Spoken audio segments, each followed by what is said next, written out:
इतिहास एक दिन में नहीं बनता, लेकिन हर दिन इतिहास के बनने के लिए बहुत अहम होता है। 24 अक्टूबर की तारीख भी इतिहास का ऐसा ही हिस्सा है जब बंटवारे के बाद कश्मीर में पाकिस्तान का अपना पाप सामने आया था। 74 साल पहले इसी तारीख को पाकिस्तान ने कवालियां के चोले में कश्मीर पर हमला किया था। 7.5 दशक बाद हिंदुस्तान घाटी में पाकिस्तान के हर पाप का सर्वनाश करने का संकल्प ले चुका है। 370 हटाए जाने के ऐतिहासिक और साहसिक फैसले के बाद गृह मंत्री अमित शाह ने देश के मस्तक जम्मू कश्मीर की तरक्की की राह पर एक कदम और आगे बढ़ा दिया। इसीलिए आज इतिहास और वर्तमान के संदर्भों को पिरोकर कश्मीर के मुस्तकबिल की रोशन तकदीर और तस्वीर देखनी जरूरी है। ये सुपर एक्सक्लूसिव रिपोर्ट देखें।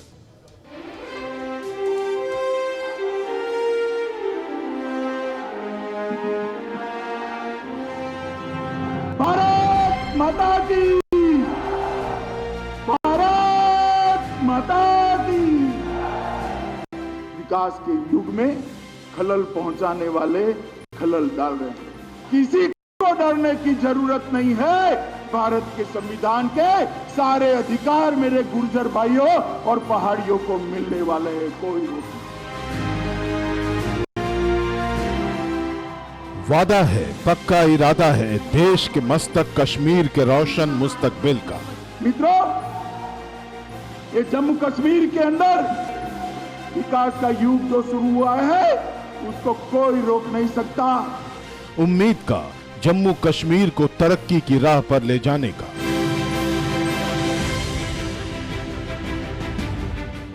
घाटी को दहलाने वाले दहशतगर्दों का सर्वनाश होना तय है। कश्मीर में आतंक का फुल एंड फाइनल होना तय है। विकास के युग में खलल पहुंचाने वाले खलल डाल रहे हैं, मगर मैं आप सबको विश्वास दिलाने आया हूं। विश्वास रखिएगा, विकास के युग में कोई खलल नहीं डाल पाएगा। जम्मू कश्मीर के विकास को कोई रोक नहीं पाएगा। 2 साल के दौरान घाटी की आबो हवा बदल चुकी है। कश्मीर में अमन है, सुकून है, बाजार गुलजार है।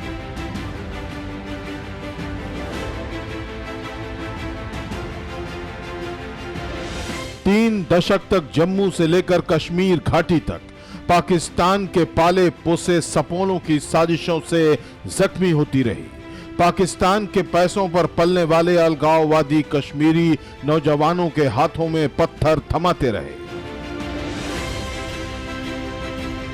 इसलिए 370 हटाए जाने के बाद घाटी को लहू लुहान करने वालों की सर्जरी करने का फुल एंड फाइनल होने वाला है।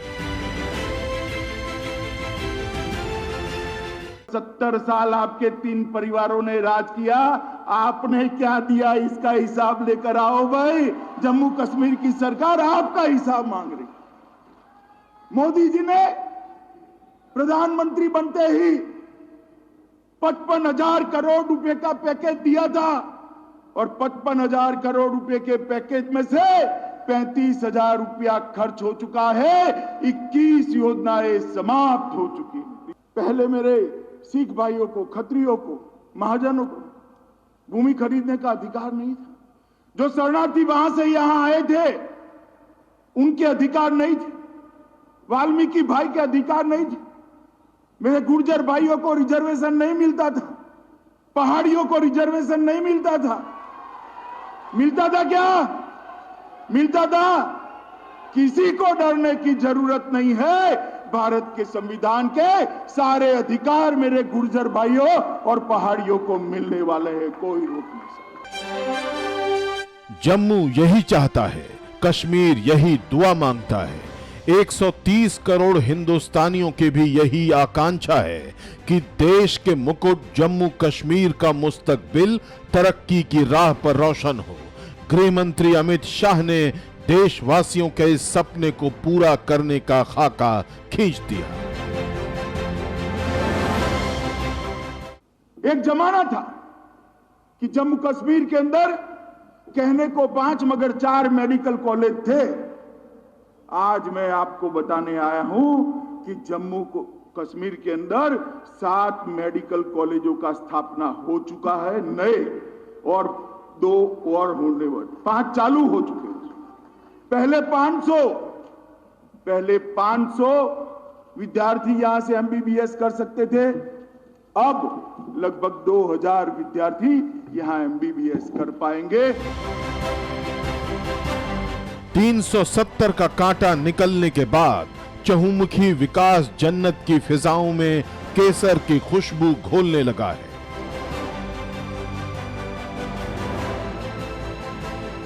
लेकिन असलियत यही है कि बीते 70 वर्षों में जन्नत के नसीब से पाकिस्तान का कांटा नहीं निकला है।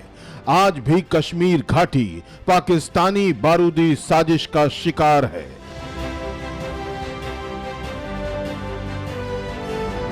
और यह सिलसिला आजादी के वक्त से जारी है।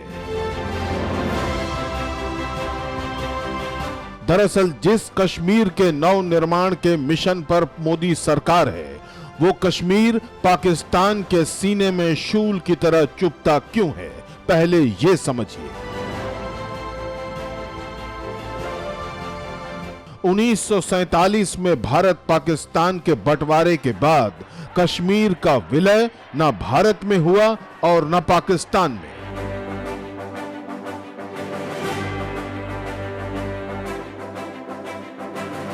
लेकिन 22 अक्टूबर 1947 को कबाइलियों ने कश्मीर पर हमला कर दिया। इन कबाइलियों को पाकिस्तानी सेना का समर्थन था और उन्हें कश्मीर पर कब्जे के लिए पाकिस्तानी सेना की तरफ से हथियार दिए गए थे। कबाइली 3 दिनों के भीतर श्रीनगर से कुछ किलोमीटर की दूरी तक पहुंच गए। ऐसी स्थिति में कश्मीर के महाराजा हरि सिंह ने 26 अक्टूबर 1947 को भारत में विलय पर दस्तखत कर दिए।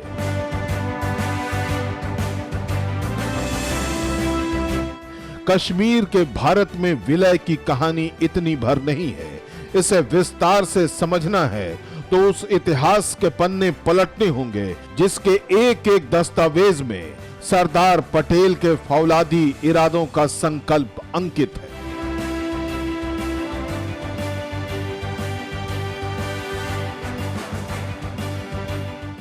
कल मैं इधर आया तो आज अखबार में मैंने देखा कि लंबी चौड़ी बयान दिया जफरुल्लाह साहब ने, उसमें जूनागढ़ को भी डाल दिया। जूनागढ़ को सलाह जफरुल्लाह साहब ने दिया था कि हाँ तुम पाकिस्तान में शरीक हो जाओ, वो ठीक है, तो उसका जूनागढ़ का नवाब को भोगना पड़ता है, कोई जफरुल्लाह साहब को भोगना नहीं पड़ता है। और ये तो खाली बातों है। जूनागढ़ का तो फैसला हो गया, अभी उसमें कोई चीज बनने वाली है नहीं। यूनो में जाओ, दुनिया पार जाओ, उसमें कोई चीज नहीं बन सकती, तो हो गई बात।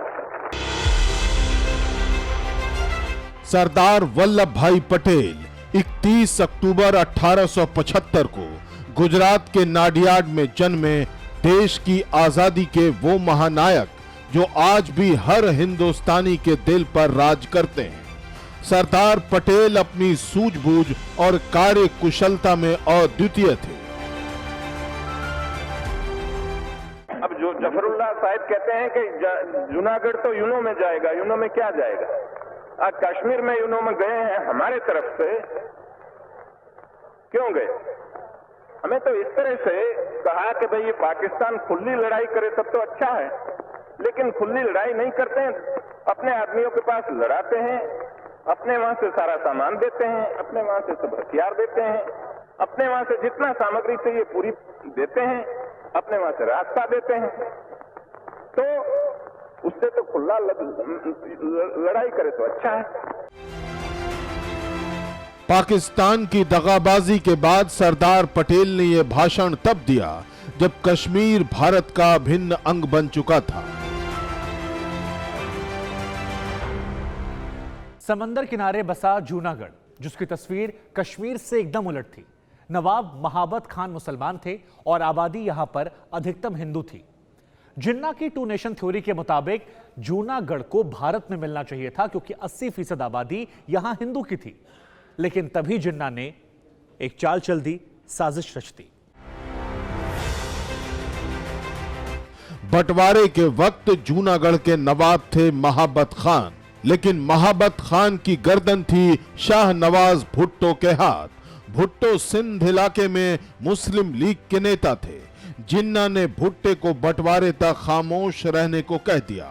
भुट्टो ने ऐसा ही किया।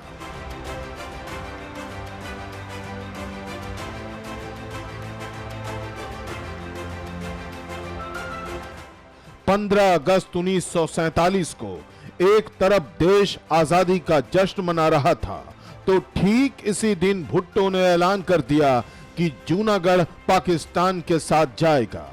13 सितंबर 1947 को एक टेलीग्राम भेजकर पाकिस्तान ने ऐलान कर दिया कि वो जूनागढ़ के फैसले को मंजूर करता है।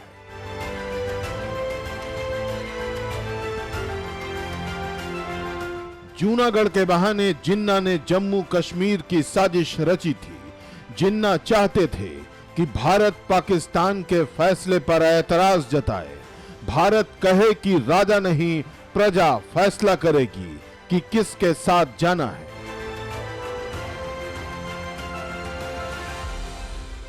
भारत अगर ऐसा करता तो जिन्ना इसका इस्तेमाल कश्मीर के नाम पर करते, लेकिन जिन्ना की ख्वाहिश उस वक्त खाक हो गई जब जूनागढ़ के विलय का जिम्मा सरदार पटेल को दे दिया गया। जूनागढ़ की सीमाओं पर फौज भेज दी गई। जूनागढ़ को भारत में मिला लिया गया।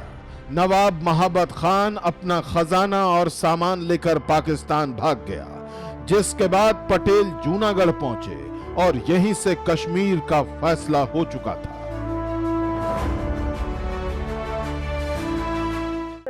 हम तो कहते हैं कि आज भी प्लेबिसाइट से करो, लोकमत लेके करो, लेकिन हमारे पास आकर हमारा सिपाही मरते रहे, हमारा पैसा खर्च करना पड़े और हमारे गांव के गांव जलाए जाए और वहां हिंदू और सिखों को तबाह किया जाए, तो फिर आखिर लोकमत का रहा। फिर तो आखिर हम बंदूक से ही लेना हो तो लेंगे और क्या करेंगे, दूसरी तरह से नहीं हो सकता है। तो नहीं।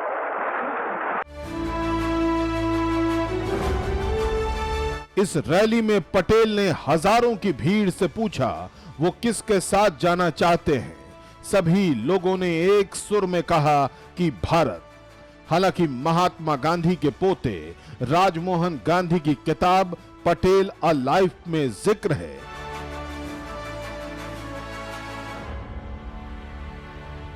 कि 20 फरवरी 1948 को एक आधिकारिक जनमत संग्रह भी हुआ।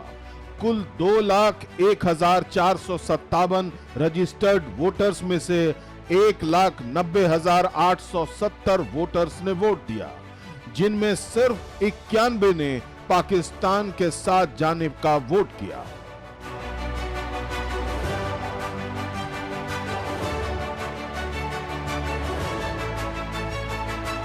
जूनागढ़ का फैसला हो चुका था। अब बारी कश्मीर की थी, क्योंकि कश्मीर में पाकिस्तान का सबसे बड़ा पाप सामने आ चुका था।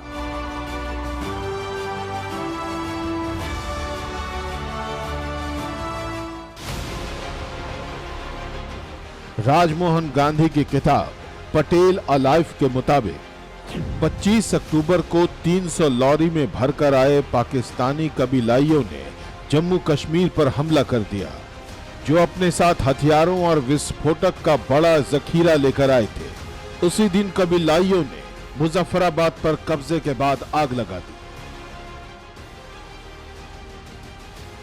कबीलाइयों के वेश में पाकिस्तानी श्रीनगर की तरफ बढ़ रहे थे। जम्मू कश्मीर के राजा हरि सिंह की फौज के मुस्लिम हमलावरों के साथ हो गए। ऐलान कर दिया था कि 26 अक्टूबर को फतह कर श्रीनगर की मस्जिद में ईद का जश्न मनाएंगे। 24 अक्टूबर की रात महाराजा ने भारत सरकार से मदद मांगी। राजमोहन गांधी की किताब पटेल अ लाइफ के मुताबिक 26 अक्टूबर को दोपहर 3 बजे पंडित नेहरू के घर एक अहम मीटिंग हुई। मीटिंग में पंडित नेहरू, सरदार पटेल, बलदेव सिंह, शेख अब्दुल्ला, महाजन, बत्रा और मेनन मौजूद थे। मीटिंग में महाराजा हरि सिंह के प्रधानमंत्री मेहर चंद महाजन और शेख अब्दुल्ला ने श्रीनगर में भारतीय सैनिकों की तत्काल उपस्थिति की अपील की। साथ ही कहा कि अगर भारत ने जवाब नहीं दिया तो कश्मीर जिन्ना की शर्तों की तरफ देखेगा। इससे नाराज नेहरू ने महाजन से कहा चले जाओ, लेकिन पटेल ने कदम रखा। बिल्कुल महाजन, उन्होंने कहा आप पाकिस्तान नहीं जा रहे हैं। इसके बाद 27 अक्टूबर को भारतीय फौज हवाई जहाज से श्रीनगर पहुंची और कबीलाइयों को पीछे खदेड़ा। 31 दिसंबर 1947 को मामला यूएन में पहुंचा। दिसंबर 1948 में यूएन के सदस्य भारत और पाकिस्तान आए। 1 जनवरी 1949 की आधी रात से भारत पाकिस्तान के बीच सीज फायर हुआ। जहां था वहीं रह गया और इस तरह कश्मीर का एक बड़ा हिस्सा, जिसे हम पीओके कहते हैं, पाकिस्तान के पास चला गया। हिस्सा उनके हाथ चला गया, गैर कानूनी तरीके से कब्जा करके रखा हुआ है और वो कसा कभी भी हमारे दिलों में है। पीओके को लेकर यही कसक अब पाकिस्तान के लिए काल बनने वाली है।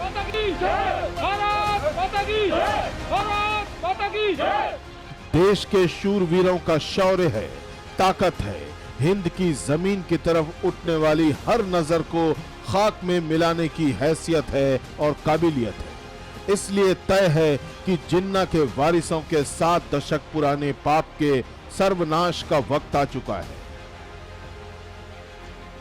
देश के मस्तक कश्मीर की सूरत बदलने की तैयारी कैसे शुरू हुई, ये जानना भी जरूरी है।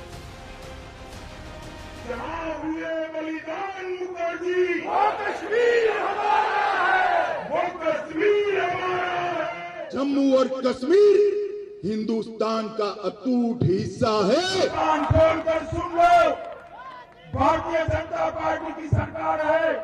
अरे अगर हम विपक्ष में भी है ना, तो जम्मू कश्मीर को हिंदुस्तान से कोई अलग नहीं कर सकता। हमारी जान पर नई सरकार बनती है। 2019 लोकसभा चुनाव के दौरान अमित शाह ने कश्मीर के मुस्तकबिल का खाका खींच दिया था। बीजेपी के चाणक्य की बदौलत केंद्र की सत्ता में ऐतिहासिक जनादेश के साथ फिर से कमल खिला। मैं अमित अनिल चंद्र शाह 30 मई को अमित शाह ने केंद्रीय गृह मंत्री की शपथ ली। अमित शाह देश के गृह मंत्री की गद्दी पर विराजमान हुए। इसके साथ ही जो मुद्दे देश को 7 दशक से कचोटते रहे, गृह मंत्री अमित शाह ने उन्हें हल करने की जिम्मेदारी उठाई। केंद्र में सरकार बनने के 3 महीने के भीतर ही 7 दशक तक जम्मू कश्मीर की तरक्की की राह में सबसे बड़ा कांटा रहे 370 की सर्जरी कर दी गई। इसलिए एग्रेसिव हूं कि जम्मू एंड कश्मीर के पीएको को आप भारत का हिस्सा नहीं मानते हो क्या? एग्रेसिव ना हो, जान दे देंगे इसके लिए। क्या बात कर रहे हो आप? एग्रेसिव होने की क्या बात कर रहे हो? जान दे देंगे इसके लिए। इस तरह डॉक्टर श्यामा प्रसाद मुखर्जी के एक निशान, एक विधान, एक प्रधान का सपना पूरा हो गया। इसी के साथ जम्मू कश्मीर की उस सियासत का भी अंत हुआ जो आजादी के बाद से ही देश के मस्तक को अपनी सियासी बपौती समझते रहे। आजादी के बाद से ही जम्मू कश्मीर महबूबा मुफ्ती और फारूक अब्दुल्ला के खानदान के शिकंजे में रहा। दोनों सियासी घराने बारी बारी से कश्मीर की राजनीति पर राज करते रहे। पाकिस्तान के एजेंडे को हवा देने वाली अलगाववादी सियासत ही हावी रही। इससे आतंकवाद को भी संरक्षण मिलता था। इसी के चलते जम्मू कश्मीर में लोकतंत्र को सही तरीके से फलने फूलने नहीं दिया गया। लेकिन वो अब बीते दौर की बात है। 370 हटाए जाने के 2 साल बाद जब अमित शाह कश्मीर पहुंचे तो दशकों से विकास की राह को तलाशते कश्मीरियों का सपना पूरा करने का भी संकल्प साथ में था। जम्मू कश्मीर के अंदर ग्रास रूट लेवल की लोकतंत्र को स्थापित करने का काम इस देश के प्रधानमंत्री ने। हर गांव के अंदर पंचायत बनी है, हर तहसील के अंदर तहसील पंचायत बनी है, हर जिले के अंदर जिला पंचायत बनी है। अब ये 3 परिवारों की दादागिरी अड़ी, सोमवार से शुक्रवार शाम 6 बजे सिर्फ TV9 भारतवर्ष पर।